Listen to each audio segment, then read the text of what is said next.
సేంద్రియ ఉత్పత్తులకు రోజురోజుకు డిమాండ్ పెరుగుతోంది. అయితే ఉత్పత్తులను విక్రయించే సమయంలో సేంద్రియ విధానంలోనే పండించారన్న గ్యారంటీ ఏంటన్న ప్రశ్న వినియోగదారుల నుంచి వస్తోంది. దీనికి సమాధానమే సేంద్రియ ధృవీకరణ. దీనికి సంబంధించి గుంటూరు లామ్ ఫామ్లో సేంద్రియ ఉత్పత్తుల ధృవీకరణ కేంద్రం ఏర్పాటైంది. జాతీయ స్థాయిలో నోడల్ ఏజెన్సీగా ఉన్న అపెడా ఆధ్వర్యంలో ఈ సంస్థ పనిచేస్తోంది. ఏపీతో పాటు తెలంగాణ, కర్ణాటక, కేరళ, తమిళనాడు, లక్షద్వీపులు, అండమాన్ నికోబార్ దీవుల పరిధిలోని సాగుదారులు సేంద్రియ ధృవీకరణ కోసం ఈ సంస్థను సంప్రదించవచ్చంటూ అధికారులు చెబుతున్నారు. ఈ సేంద్రియ ఉత్పత్తులు కనుక పండించే రైతులు ఇంట్రెస్ట్ కనుక చూపే రైతులు ఎక్కువ అవుతున్నారు కాబట్టి మన ఆంధ్రప్రదేశ్ ప్రభుత్వం 2024 ఏప్రిల్లో APSOPCA అని Andhra Pradesh state organic production certification authority అని ఒకటి పెట్టాము. సో దాని ద్వారాగా మనం ఎవరైనా సరే ఈ స్టేట్లో గ్రూప్స్ కానీ ఇండివిజువల్ రైతులు కానీ ఎవరైనా కానీ సేంద్రియ పంట పండించాలనుకుంటే అగ్రికల్చర్ క్రాప్స్ అవ్వచ్చు, ఫ్రూట్ క్రాప్స్ అవ్వచ్చు, అన్నీ కూడా దీని కింద మనము సర్టిఫై చేస్తామండి. మనకు మార్కెట్లో చాలా ఆర్గానిక్ ఉత్పత్తులు లభ్యమవుతున్నాయి కానీ వాటికి ఈ సర్టిఫికేషన్ అండ్ ట్రేసబిలిటీ అనే సమస్య ఉంది కాబట్టి మన ద్వారా కనుక రైతులు చేసుకోగలిగినట్టయితే వాళ్ళకి ఆ ట్రేసబిలిటీ అండ్ సర్టిఫికేషన్ సమస్య లేకుండా ప్లస్ కన్జ్యూమర్స్ కూడా తినే ఉత్పత్తుల మీద చాలా కాన్ఫిడెంట్గా చాలా ఆరోగ్యవంతమైన ఫుడ్ మనం తీసుకుంటున్నాము అనేదానికి మన ఆర్గనైజేషన్ చాలా వరకు ఉపయోగపడుతుందండి. దీనిలో 3 కాంపోనెంట్స్ ఉంటాయి. ఆర్గానిక్ ప్రొడక్షన్ సర్టిఫై చేయడం ఒకటి, ఇంకోటి ఇండి గ్యాప్ అని మన రీసెర్చ్ స్టేషన్స్ వాళ్ళు ఇచ్చే పద్ధతుల ద్వారా చేసే ఒకటి, ఇంకోటి PGS అని పార్టిసిపేటరీ అప్రోచ్ ద్వారా చేసే ఒక సర్టిఫికేషన్. ఈ 3 కాంపోనెంట్స్ కూడా మన ద్వారా చేయబడుతున్నాయి.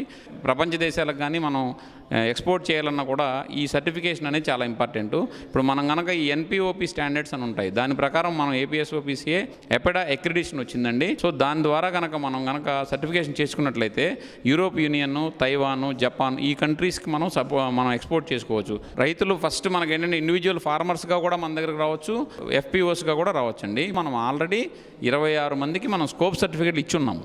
సో మన ఆంధ్రప్రదేశ్ స్టేట్లో దక్షిణాది 5 రాష్ట్రాలు ఆంధ్రప్రదేశ్, తెలంగాణ, తమిళనాడు, కర్ణాటక, కేరళ ఈ 5 రాష్ట్రాలే కాకుండా పుదుచ్చేరి, లక్షద్వీప్, అండమాన్ దీవుల్లో కూడా సర్టిఫికేషన్ చేయడానికి మనకి ఎపెడా అక్రిడిషన్ ఇచ్చిందండి. National programme for organic production NPOP పేరుతో కేంద్ర ప్రభుత్వం సేంద్రియ వ్యవసాయాన్ని ప్రోత్సహించేందుకు అనేక కార్యక్రమాలు చేపడుతోంది. ఇందులో భాగంగా దీనిని క్షేత్రస్థాయిలో మరింతగా విస్తరించడానికి చర్యలు తీసుకుంటోంది. సేంద్రియ సేద్యం చేయాలనుకున్న రైతులు రసాయనాల వాడకం మానేసిన 2 ఏళ్ల తర్వాత 3వ ఏడాది సేంద్రియ ధృవీకరణ కోసం దరఖాస్తు చేసుకోవచ్చని అధికారులు చెబుతున్నారు. విత్తన శుద్ధి కూడా రసాయనాలతో చేయకూడదని, ఇలా ప్రాథమిక దశ నుంచే రసాయనాల వాడకం లేకుండా ఉంటేనే ధృవీకరణ పత్రం ఇస్తారని వివరిస్తున్నారు. ధృవీకరణ రుసుముగా ఎకరాకు ఏడాదికి 3,500 రూపాయలుగా నిర్ణయించారు. పండించిన వ్యవసాయ ఉత్పత్తులను ప్రయోగశాలలో పరీక్షలు జరిపాక ధృవపత్రం జారీ చేస్తారు. ఈ పత్రం 1 ఏడాది పాటు మనుగడలో ఉంటుందని అధికారులు చెబుతున్నారు. ఎవరైతే రైతులు సేంద్రియ వ్యవసాయ పద్ధతుల్లో మన రాష్ట్రంలో కానీ లేదా దక్షిణ భారతదేశంలో కానీ ఉన్న రైతులందరికీ కూడా మేము ఆర్గానిక్ సర్టిఫికేషన్ అనేది జారీ చేయడం జరుగుతుందండి. సేంద్రియ వ్యవసాయం చేసే రైతులు మొదటగా APSOPCAకి అప్రోచ్ అయిన తర్వాత మేము వాళ్ళకి దరఖాస్తు అనేది వాళ్ళకి అందజేయడం జరుగుతుందండి. ప్రతి రైతు కానీ లేదా ఉత్పత్తిదారుడు కానీ లేదా రైతు సంఘాలు అనే వాళ్ళు సేంద్రియ వ్యవసాయం ఎటువంటి పద్ధతుల్లో వాళ్ళు పాటిస్తున్నారు, ఎరువుల యాజమాన్య పద్ధతులు కానీ, పెస్ట్ డిసీజ్ వీడ్ మేనేజ్మెంట్ పద్ధతి కానీ, వాళ్ళు ఏదైతే పొలంలో వాళ్ళు క్షేత్రంలో రిజిస్టర్ చేసుకోవాలనుకుంటున్నారో వాటి తాలూకా కంటామినేషన్ కంట్రోల్ ఏ విధంగా చేసుకుంటున్నారు, ఇలాంటివి ఈ సేంద్రియ పద్ధతుల్లో పండించే ప్రతి పద్ధతులను కూడా వాళ్ళ క్షుణ్ణంగా వివరాల ద్వారా ఒక ఆర్గానిక్ సిస్టమ్ ప్లాన్ అనేది సబ్మిట్ చేస్తారు. దాంతోపాటు ఆ రిజిస్టర్ చేయబోయిన క్షేత్రం తాలూకా ఒక నమూనా పటమును మరియు ఆ రైతు యొక్క చిన్న passport size photo, pan card, భూమి యొక్క నమూనా పటం కూడా మనకి దరఖాస్తు సబ్మిట్ చేయడం జరుగుతుందండి. ఈ దరఖాస్తు చేసిన ప్రతి రైతు కూడా ఫీల్డ్ క్రాప్స్ అనుకుంటే వరి, మినుములు అంటే రకరకాల ఏదైతే యాన్యువల్స్ ఆర్ బైఎన్నల్స్ అనే రకంగా కేటగిరీకి చెందిన పంటలు అయితే ఉంటాయో వాటన్నిటిని కూడా మినిమము 2 సంవత్సరాల వరకు సేంద్రియ పద్ధతి ద్వారానే వాళ్ళు సాగు చేయవలసిన అవసరం అయితే ఉంటుంది. దాని తర్వాతనే 3వ సంవత్సరం నుంచి పంట నాటిన తర్వాత వచ్చిన దిగుబడిని మనం ఆర్గానిక్ సర్టిఫికేషన్ అనేది ఇష్యూ చేయడం జరుగుతుందండి. అదేవిధంగా పండ్ల తోటల విషయాలకు వచ్చేటప్పటికి ఏంటంటే మినిమం 3 సంవత్సరాలు అనేది ఆ పంట మార్పిడి కాలంలో ఉండిన తర్వాత 4వ సంవత్సరం నుంచి వాటిని ఆర్గానిక్ సర్టిఫికేషన్ అనే పద్ధతుల్లో వాటికి సర్టిఫికేట్ అనేది మనం జారీ చేయడం జరుగుతుంది. మన క్షేత్రాలలో ఏదైతే మనకి ఆఫీస్లో రిజిస్టర్ చేశామో ఆ క్షేత్రాలు కానీ అండ్ అదేవిధంగా వివిధ నిల్వ నిల్వలు చేసుకునే స్టోరేజ్ ఏరియాస్ కానీ అండ్ అదర్ ఇన్ఫ్రాస్ట్రక్చర్స్ కానీ వాళ్ళు లైవ్ స్టాక్స్ ఏ విధంగా వాళ్ళు మెయింటైన్ చేస్తున్నారు, ఇవన్నిటిని కూడా దరఖాస్తు ఇచ్చేటప్పుడు ఇచ్చిన ఆర్గానిక్ సిస్టమ్ ప్లాన్ ప్రకారంగా మనం వాటిని క్షుణ్ణంగా తనిఖీ చేయడం జరుగుతుంది. ఏదైతే ఈ సేంద్రియ పద్ధతుల్లో పండించిన పంట తాలూకా ప్రాక్టీసెస్ ఏదైతే ఉన్నాయో అవన్నిటిని కూడా మన గవర్నమెంట్ ఆఫ్ ఇండియా జాతీయ ప్రమాణాలైన national standards for organic production అనుగుణంగా ఉండేటట్లుగా ఉంటే వాటిని నిర్ధారించుకోవడం జరుగుతుంది. ఇన్ కేసు ఎక్కడైనా అనుమానపూర్వకంగాని ఏదైనా ప్రోహిబిటెడ్ సబ్స్టెన్సెస్ ఏవైనా వాడేటట్లుగా మనకు అనిపిస్తే భూమి తాలూకా నమూనాలు కానీ లేదా కలుషితమైన నీటి తాలూకా నమూనాలు కానీ లేదా అదేవిధంగా డైరెక్ట్గా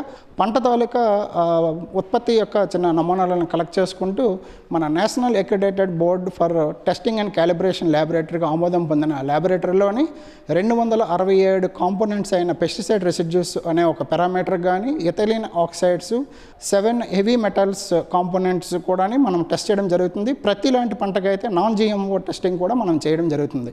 ఈ విధంగా ఆ క్షేత్రస్థాయిలో చేసిన తనిఖీ నమూనా ప్రకారంగా మరియు టెస్ట్ రిపోర్ట్స్ నమూనా ప్రకారంగా రిపోర్ట్స్ మనకి వస్తాయో ఆ రిపోర్ట్స్ని క్షుణ్ణంగా పరిశీలించిన తర్వాత మనము అప్పుడు ధృవీకరణ కమిటీ ద్వారానే ఆ రైతుకి లేదా రైతు సంఘాలకు కానీ ఉత్పత్తిదారులకు కానీ మనం ఒక స్కోప్ సర్టిఫికేట్ అనేది జారీ చేయడం జరుగుతుందండి. ఆ స్కోప్ సర్టిఫికేట్ జనరల్గా గడువు కాలం అనేది 1 సంవత్సరం పాటు ఉంటుంది. ఒకసారి స్కోప్ సర్టిఫికేట్ మనం ఇష్యూ చేసిన తర్వాత మరలా ప్రతి సంవత్సరం కూడా మనము యాన్యువల్ పర్యవేక్షణ అనేది కూడా మనం కండక్ట్ చేయడం జరుగుతుంటుంది అనమాట. అది మనం ఆ యాన్యువల్ పర్యవేక్షణ అనేది మనము అనౌన్స్డ్ పద్ధతిలో కానీ లేదా చెప్పకుండా ఒక 48 గంటల ముందునే వాళ్ళకి సూచన పూర్వకంగా వాళ్ళకి అందజేస్తూ సేంద్రియ ఉత్పత్తులు చేసే విధి విధానాలు ఈ జాతీయ ప్రమాణాలకు అనుగుణంగా ఉన్నాయా లేదా అన్నది మనం పర్యవేక్షణలో తనిఖీ చేయడం జరుగుతుంది. ఈ ప్రక్రియ కోసము వ్యక్తిగత రైతు మనకి రిజిస్ట్రేషన్ చేయించుకోవాలనుకుంటే అతనికి ఇన్స్పెక్షన్ మరియు సర్టిఫికేషన్ కాస్ట్ 3,500 రూపాయలు అనేది జమ చేయాలండి. ఈ సర్టిఫికేషన్ ప్రాసెస్ అనేది ఏంటంటే మనం ప్రాసెస్ సర్టిఫికేషన్ అంటారండి. ఇది ప్రొడక్ట్ సర్టిఫికేషన్ కాదు. అదేవిధంగా మన రైతు సంఘాలకు కానీ కూడా మనం రిజిస్ట్రేషన్ అనేది సర్టిఫికేషన్ జారీ చేయడం జరుగుతుంది. మినిమం ఒక 25 మంది రైతులు కానీ లేదా మ్యాక్సిమం 500 మంది రైతులు కలిపి ఒక ఆర్గనైజ్డ్ ఒక రైతు సంఘాలుగా ఏర్పడి మన ఏపీఎస్ఓపిసి ద్వారా రిజిస్ట్రేషన్ చేసుకునేటప్పుడు వాళ్ళకి సర్టిఫికేషన్ ప్రక్రియ ప్రకారంగా మినిమము 21,000 నుంచి 45,000 రూపాయలు అనేది ఫీజు రూపంలో వసూలు చేయడం జరుగుతుంది. ఇది కూడా ఏంటంటే ఆ 45,000 అనేది మ్యాక్సిమము మనకి ఆ గ్రూపులో ఉండే ఆ రైతుల నెంబర్ పైన మరియు ఆ గ్రూప్ తాలూకా ఉపయోగించి వివిధ రకమైన పంట విధానాలు అండ్ ప్రొడక్షన్ సిస్టమ్ బేస్ మీదుగా చేసుకుంటూ మనము ఇటువంటి ప్రైజ్ని అనేది ఒక రేంజ్ ప్రకారంగా మనం కలెక్ట్ చేయడం జరుగుతుందండి. ఒకసారి స్కోప్ సర్టిఫికేట్ వచ్చిన తర్వాత ఈ సేంద్రియ ఉత్పత్తుల ద్వారా ధృవీకరణ చేసిన పదార్థాలను అనేది మార్కెట్లో అమ్ముకోవడానికి ఆయనకి ట్రాన్సాక్షన్ సర్టిఫికేట్ కూడా మేము ఆయనకి జారీ చేయడం జరుగుతుందన్నమాట. పొలంలో పండించిన మొదటి దశ ఉత్పత్తులకు మాత్రమే ఈ ధృవీకరణ పత్రం జారీ చేస్తారు. శుద్ధి చేసిన ఉపోత్పత్తులు, విలువ ఆధారిత ఉత్పత్తులకు ధృవీకరణ పత్రం ప్రస్తుతం ఇవ్వటం లేదని అధికారులు వివరిస్తున్నారు.